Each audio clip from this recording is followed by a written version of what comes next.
একটা political concept, তাই না?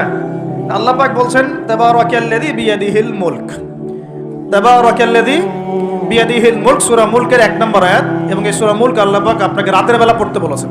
রাতের বেলা পড়লে আপনি কবরের আযাব থেকে বেঁচে থাকবেন ইনশাআল্লাহ। কেন বেঁচে থাকবেন? কারণ এখানে আল্লাহ পাকের একনিষ্ঠ তাওহীদের বর্ণনা দেওয়া আছে, যে আপনাকে কবরের আযাব থেকে কে বাঁচাবে?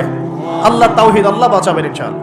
এর প্রথমেই আল্লাহ বলছেন তাবারাকাল্লাযী, বরকতময় সেই আল্লাহ, বিয়াদিহিল মুলক, যার হাতে হচ্ছে সমস্ত কর্তৃত্ব ক্ষমতা।